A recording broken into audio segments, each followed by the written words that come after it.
Hello, and welcoming to the show. It's a local artist who we absolutely love and have only seen live once, only a few months ago. It's Rob Clamp. Hello, Simon. Thank you for having me. No worries. Thank you for coming on. No, I'm thrilled to be here. Yeah. I mean, literally, you've been going for quite some time now, haven't you? Yeah. I've been, plugging away for far too long, it feels like.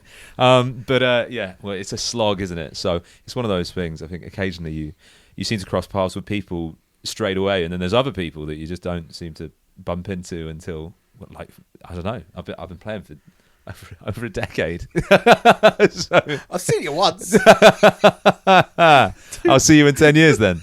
But it's weird because I've heard your name loads. Yeah. Like people say, "Oh, Rob Clamp," and then like, "Oh, that's cool," and then just never seen. And well, as long as it's a nice thing, like what I mean, just, like just it's just awful. terrible. Yeah, that's why I've stayed away for this amount of time. Yeah, shocking. Yeah, I exactly. was like, yeah, all right, I'll stay away. Good. Yeah. Like, thanks for the heads up. No, but like, so obviously I've played you on the show a few times. Yeah. But then I got to see you live because you you opened for Frank Turner at the Railway. I did indeed. Yeah, that was a bit surreal. That was a bit mad, wasn't it? I mean, that whole night was a bit mad, wasn't it? I didn't like. I'm a big Frank Turner fan, but I thought I was a big Frank Turner fan until I like stood in that room with that level of Frank Turner fanship. Does that make sense? Yeah. Like they were, and I mean, I'm sure you are too. But everyone knew every word to every song, and they didn't just like sing it. They like properly like belted it out. Yeah, I'm one of them. Oh man, yeah. It was kind of like I come off the stage thinking like, oh Rob, you've done pretty well. You've nailed that there. Like you had him like cheering along at one point, and then he starts, and I'm like, oh my god, like what's just happened? Like it's like a tidal wave of voices. It was that much in such a small space. Yeah, but you are the first person I've ever seen as an opening act get an encore. That was nuts as well. People demanded an encore. That was nuts for an opening act. Yeah, I didn't know what to. I mean, yeah, it was a big compliment of all the times as well. You know what I mean? Yeah. Like, yeah, to be doing that show and get that, I was a bit kind of blown away by that, but absolutely thrilled to do it, and yeah, happy. So I know it was intense. The whole show was just a bit crazy from start to finish, but it was a great set from everyone. Everyone had a great set. Yeah. But for someone who maybe hasn't heard of you before, because there is so many local musicians, so many local gigs all the time. Yes. And like, we'd love to get them all, but no one ever does. No. And then, well, actually, I say that. I mean, half these shows always go empty. There's 2 or 3 people that I know. I feel like they're at every single show, if you know what I mean. Like good people. Yeah. But how would you describe Rob Clamp to someone if they said, "Oh, actually no"? I guess you get quite a lot of people going, "Oh, you're a musician. Oh, what do you do then? What do you do? What do you sound like?" Well, I look like Rob Beckett. So that crosses that bridge. Well, the first thing to do with music, I look like Rob. That's not the grace. I know it's not the best start to describe the music itself, because I just wanted to prep people for there's a distinct lack of comedy in the actual music itself. So, but anyway, not that it's not funny, but it's just not. It's not specifically designed for that. Anyways, yeah. So it's I perform with an acoustic guitar, I sing, and then I have a drum on one foot and a foot tambourine on the other. So it's a really quite energetic kind of solo performance, unless I'm playing with the full band as well, which sometimes I do from time to time. So it's kind of I don't know. It's got kind of Jerry Cinnamon vibes, but it's kind of like a softer Jerry Cinnamon crossed with a bit more Americana, and I don't know, somewhere in there, I guess, but with less of a, I don't know, because a lot of Jerry Cinnamon songs are about like, I don't know, getting. I don't know. They're just like having a good time. You know what I mean? Yeah. Like loads of Jerry Cinnamon songs are about just having a good time and enjoying yourself. And it's not that my songs aren't about enjoying yourself. It's just they're just sad songs. They're not that sad. They're not that sad. They're going to be quite. I mean, Ben Howard is probably somebody that tends to get thrown at me quite a lot. There's a lot of similarities there, I guess. So, yeah, kind of Ben Howard-y kind of vibe. That kind of thing. Is that the sort of person that when you first started out that you were listening to? Or was it maybe Damien Rice, people that sort of... Yeah, if so we're going back 10 years, I'm thinking who was... oh yeah.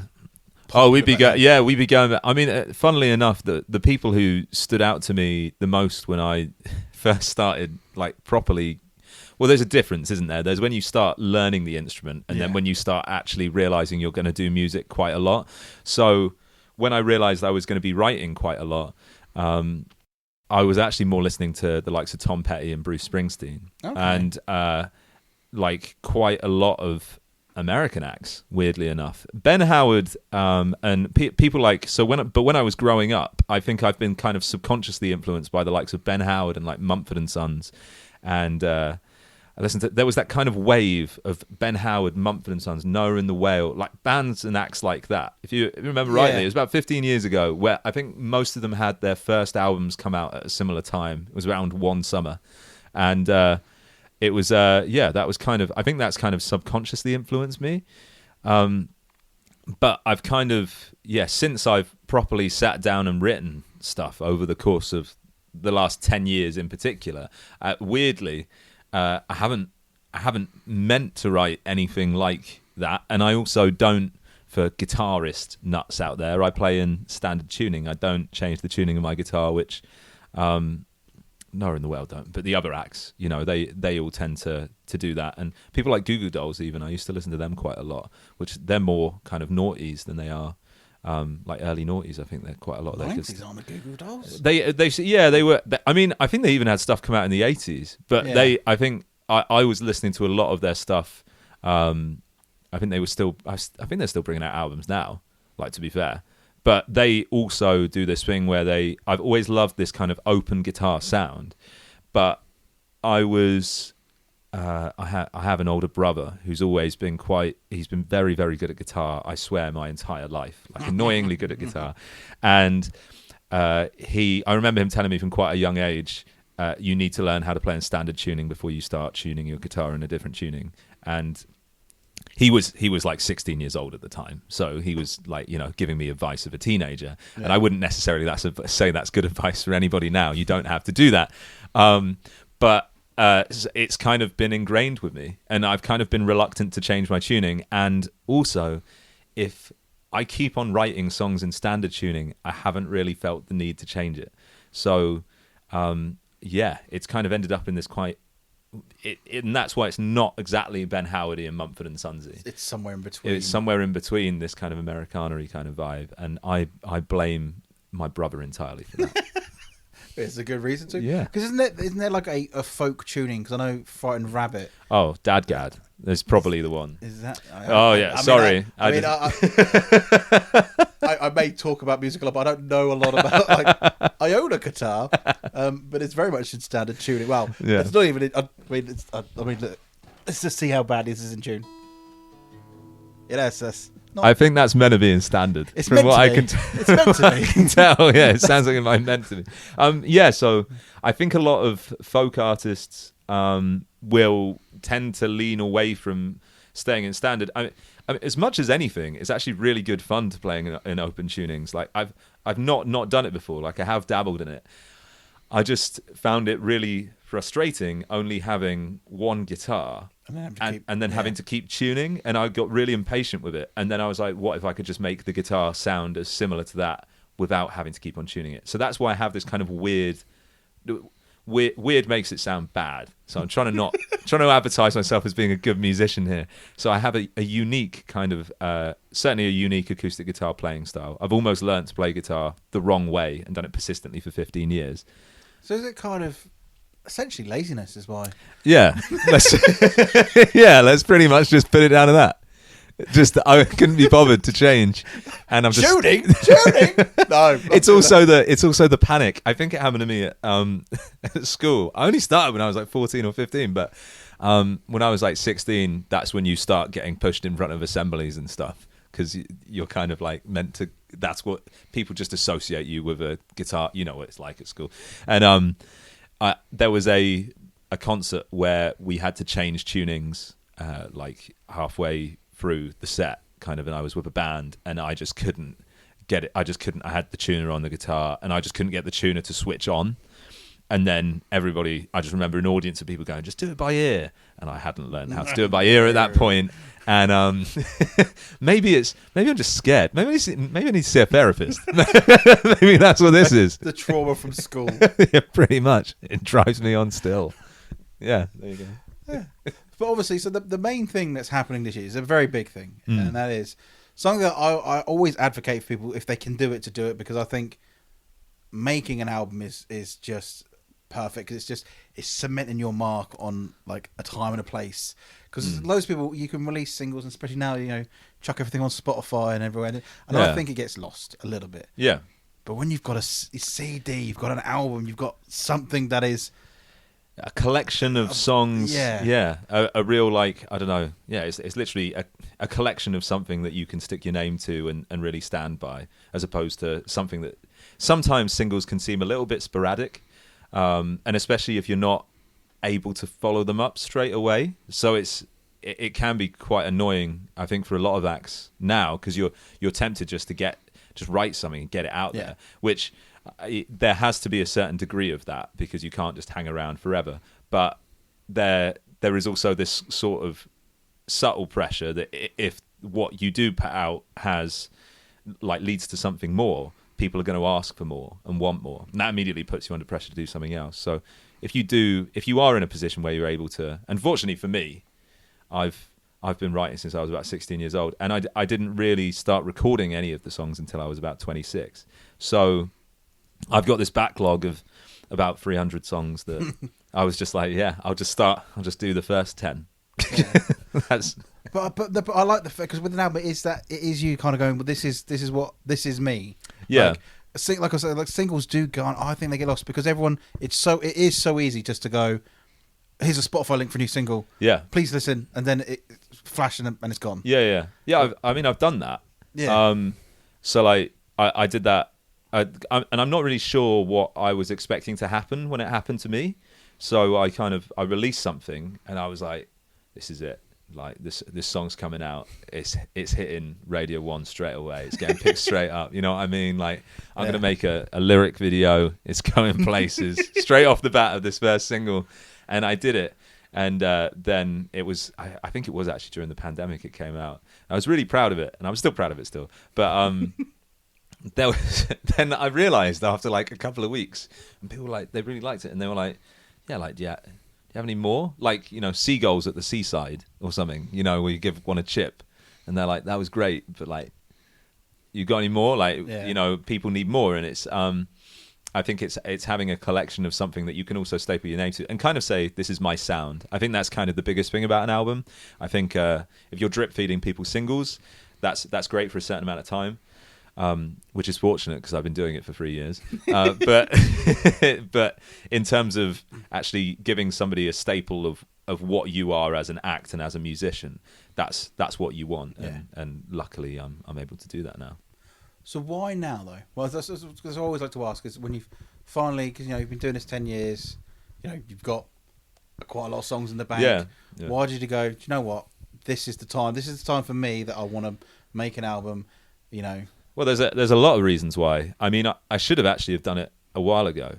It's quite annoying to have not done it a while ago in a way. But over the course of the last year or two, I've been getting gigs and shows and playing further afield and playing to bigger audiences, which has been really cool. But it's, I don't know, it's almost quite demoralizing when you come off stage and somebody asks you for a song that you haven't even released yet.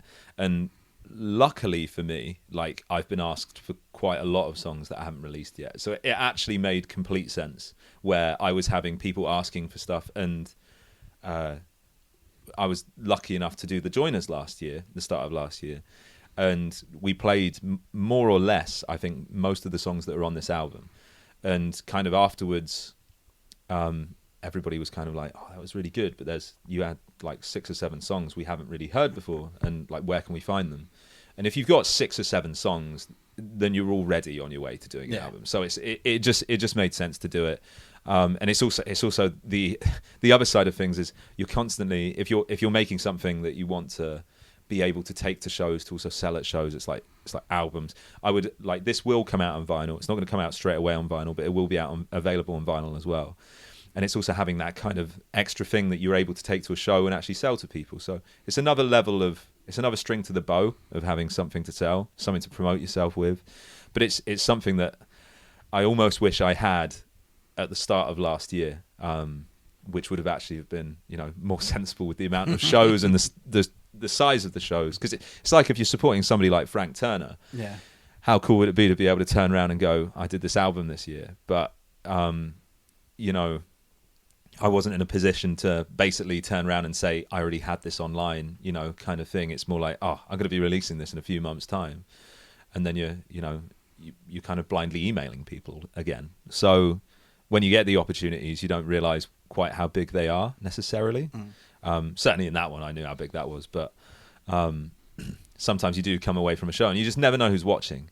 So that's the thing that's kind of not upset me at all, but like I just know that I've played in front of people that have turned around to me and been like, can we have send us your music for this, or we'd love to talk to you about this. And I'm like, okay, I've got new music coming, but it's going to be out next year. Whereas if I had it this time last year, then so that's been one of the driving forces, is to definitely. Yeah, I like the fact that's because people are kind of coming. You're going, we want this. Yeah. All right, yeah. It's been surreal, really. Like I'm really bad with actually seeming happy about this kind of thing, because I have like a really miserable resting face. So, but yeah, I've had just, I don't know, but people have said to me before, like I was told a long time ago, that you need to be able to, if you're playing somewhere, you should always try and have some sort of music available somewhere. And so that was always key to me when I started gigging quite a lot about 4 years ago. Like I amped up the amount I was gigging not 4 years ago, because that would have been peak but it was the year before the pandemic where I kind of amped up, where it might be 4 years actually, where I kind of amped up the amount I was gigging. I just kind of started to put the foot on the accelerator for that.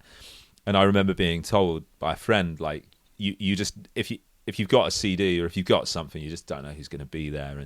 And that's pretty much rang true this year, where you just have not random people, but good music people who are turning around to you and saying like, what are your plans for this year? What have you got out? What's released? And that's kind of why. So when are we getting the album? What's the album called? So the album is out on Friday, March the 1st. There you go. It's called Lost Soul, which is the single has already come out. Yes, we have that at the moment. Oh yeah, very good. Yeah, so it's it basically, it's actually quite a funny story behind the album name, because I went to, it's not going to sound funny at all. Now I'm telling this story. I've got this really funny story, and it was just went to the shop one day. It was really boring. But no, so I went to Bulgaria. I went to Bulgaria about a year and a half ago in this festival. It was kind of a festival competition thing, and I was lucky enough to win it. And then I got to go back this year, just gone as well. And we went out and we were on the radio, and it was like a national radio station, and it was live drive time kind of thing. And two things happened during that radio interview. One thing was the radio host turned to me and said, like, "Where are you from?" And I was like, "Southampton." And he just paused and like looked at me and said, "James Ward-Prowse." Like, he called me the footballer James Ward-Prowse, who was the ex-Southampton captain. So I got recognised as a Southampton footballer 2,500 miles from home, which was pretty unreal. The other thing that happened was... Yes, I am him. Yeah, I am him. What can I get for free? I'm here in the studio right now. Yeah, I don't know why it would have been. Anyways, and the other thing that happened was I was with a good friend, Steve Lois, and we were both kind of talking about our projects and what we were up to. And Steve has an album out which is called Chapters. I'm just casually promoting Steve's work while I'm here as well, of course. And Steve has an album called Chapters, and then he has, I think his second album, I might be wrong on this, I think his second album is called Secondhand Books. So they're like quite cool interlinking album names. Yeah. And then they turned to me and they were like, what's your album going to be called? And I was like, Off the Map. That was the name I wanted to use. And everyone in the radio studio looked at me and was like, the guy was just like, that's a terrible name. Like, he didn't even pull any punches. he just sat there and he was like, that's a terrible name. And then he kind of said something in Bulgarian to the co-host, And then he just like turned back and like looked at me and was just like, yeah, you're probably going to want to change that. Like, and then just carried on with the interview. Like, and just, so then I was like, oh man, that kind of hurt. So, you know, I really appreciate the tough love that came out of that situation. So I was like, oh, I got to rethink it. And we just finished the song "Lost Soul," and to be fair, that song it's everything that kind of personifies. It's a nice middle ground in the album. It identifies kind of everything with it. And I had been running with this map idea, which was where the off the map kind of thing had come from, because I've got 2 EPs that I've had out before. One, the first one was called Answers on a Postcard, and the second one was called Aid Memoir. And both better than Off the Map. Yeah, I know. It's weird that it's almost like more thought went into them.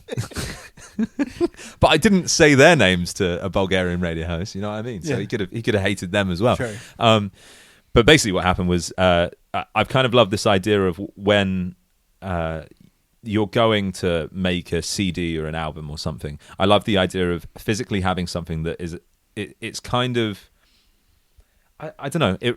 It's similar to like, so the postcard idea. So I designed it as a postcard, and then the aid memoir is like that's a term for a memory aid kind of thing. So I designed that as a notebook. I really like the idea of kind of having this rustic, kind of relatable, because we're losing touch of the physical aspects in life. Yeah. So I kind of like the idea of having a piece of artwork that's actually designed to reflect something that you would associate with, for me, growing up.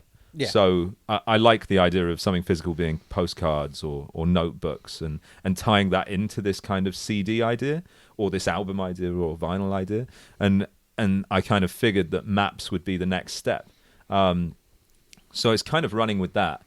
And I can't work out whether I'm a raging lunatic and that's a terrible idea, or whether I'm kind of, I don't know. I am pretty happy with that idea. I'm pretty happy that I actually thought of it and kept running with it now. Yeah. But I was panicking until I came up with the map, and I was like, actually, I can use a map. So this kind of revolves around the idea that you would have kind of the physical copy will be kind of, it will have a map on the back, and it will be designed that way. So, and then that reflects the lost soul idea, because you would use a map. So there you go. Yeah. That's why. So it ties back into the map. I like that though. Yeah, thank you. There's a little story, but I like that. Yeah. There's thought, and it's more than just here it is.